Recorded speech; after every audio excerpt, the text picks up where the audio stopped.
Hey crafty friends, it's Tina from the Scrappin Rabbit blog. Thanks so much for stopping by my channel today. In today's video, I'm going to be creating a couple cards using the Scrappy Tails Crafts Dessert Cookie Macaroon and Donut Metal Craft Die. This set has so many amazing possibilities. You get just a ton of dies. In today's video, I'm going to be creating with the cookie die and the donut die. And that's barely just touching the surface of this set. So let's go ahead and get started. So I'm pulling out the different cookie dies, and you can see that there's one that has a bite out of it and one that's whole. There's a background one and one that cuts out all of the chips. And there's the one with the bite. So I used some different cardstock colors, and I even have a little shimmer color in there. And now I'm just going to prep the die cuts using some distress inks. Distress inks are awesome for adding dimension to your die cuts, and I'm using the brushed corduroy on the lighter color, the tan cardstock. And then when I go to do the chocolate cookies, which is that medium brown color, I'm going to use the Gathered Twigs distress ink. And it just helps to make your die cuts look a little bit more dimensional, adds a little bit of pop, and I just love the way that it looks when it's been added to my die cuts. So once I have my die cuts inked up, I'm going to go ahead and grab some liquid glue and glue these together. The glue that I like to use the most lately is the Barely Art Precision Craft Glue. It does a really good job because of that fine tip nozzle to get in between all the little nooks and crannies there. And it doesn't usually warp my cardstock too bad. This cardstock is, the browns are a little bit on the thick side, but for the lighter color, I am using a pearlescent paper for the chips. And so it will warp quite a bit with liquid glue. So for all of my cookies, I'm just laying a stamp block over the top while it dries to help it to dry nice and flat. Once I have all of my cookies glued together, I'm going to grab a slimline card base. This card base measures 7 1/4 inches by 3 1/2 inches, and I cut out some pattern paper and some pink cardstock using the slimline intricate lace borders die to add that little trim, and I think that it looks so pretty. So once I have my card base done, I'm going to go ahead and stamp the sentiment before I glue everything together.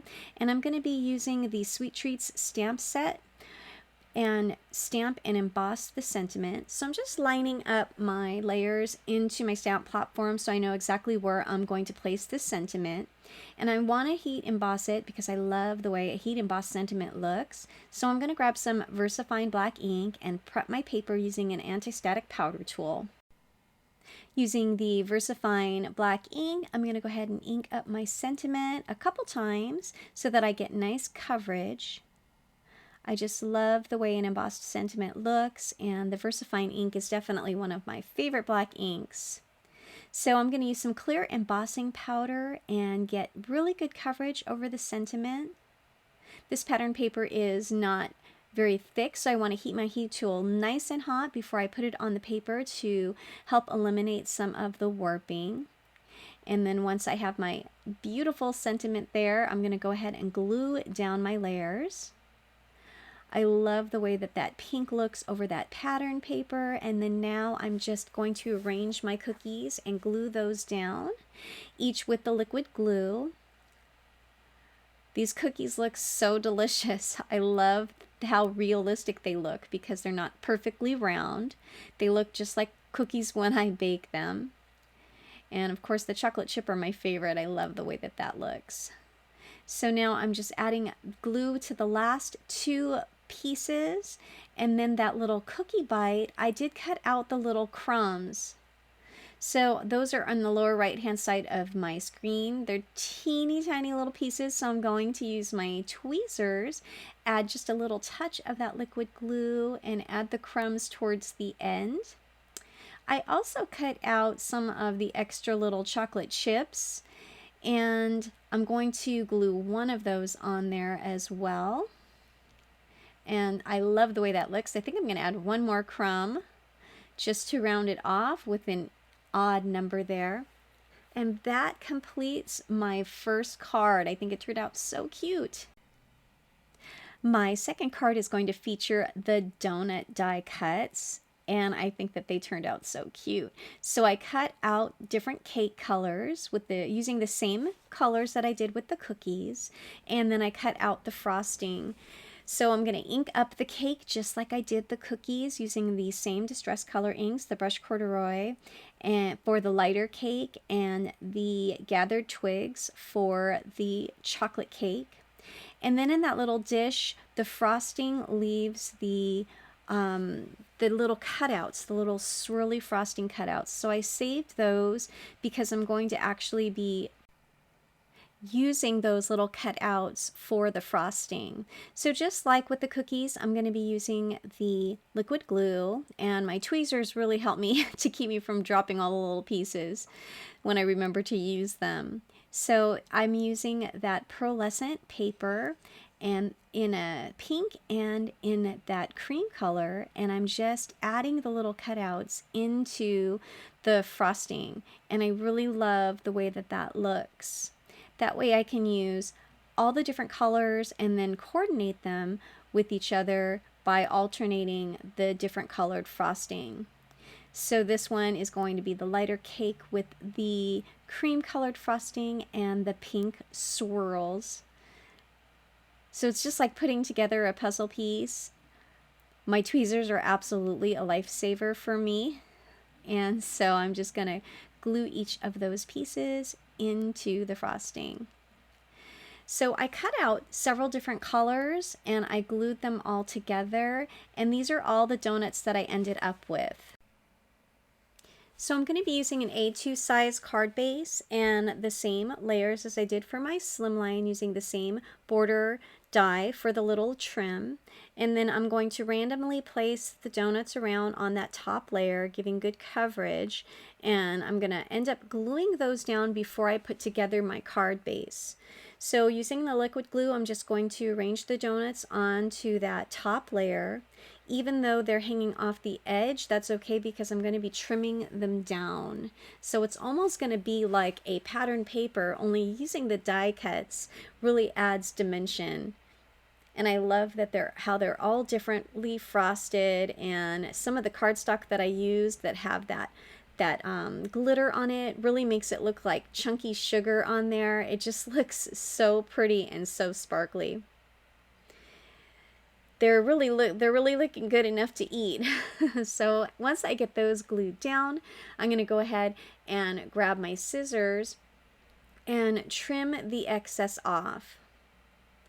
Now I can save those pieces, especially the bigger ones, to use them on a future card if I want to as well.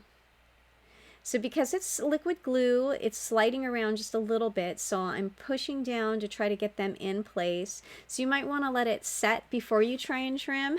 I was a little impatient and I was trimming right away before it was completely dried. So once I get the edges all cut off, I have that layer that I can go ahead and put down on my card.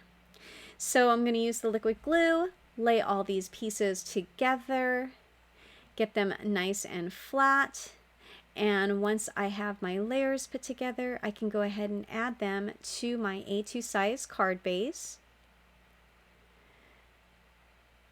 Now it's time to think about the sentiment and what theme I want to go with for this. I think that this is such a pretty card and I'm going to use it for a birthday card.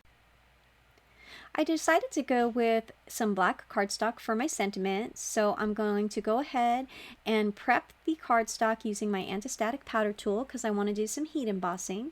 From the Fairy Sentiment stamp set, I'm going to use the Happy Birthday sentiment. There's so many sentiments that you can use from this set. Using the Versamark ink, I'm going to go ahead and stamp it onto my cardstock. I'm going to use some white embossing powder, this Arctic White, from Ink on 3, and this is my new favorite embossing powder. I love how fine it is, and it really does a great job with sentiments, especially when it pops on the black cardstock. So I'm going to just trim it down into a strip, and using my scissors I'm going to cut a flag banner on there just by cutting a little snip in the center and then going up diagonally on each end. It's a quick way that you can add a little fishtail banner to your little sentiment tag. And then now it's just time to pop that sentiment up using some double-sided adhesive foam. And I really like the way that that looks, how the sentiment pops right off of that card without taking away from the design. And that completes my second card. I think that it turned out so cute. So these are the two cards that I created using the dessert cookie macaroon and donut metalcraft die. That is a mouthful of a title, but you do get a ton of dies. Thanks so much again for stopping by the channel. I really hope you like my cards. I really hope you like my video. The links are all in the description box below. Until next time, happy crafting. Bye for now.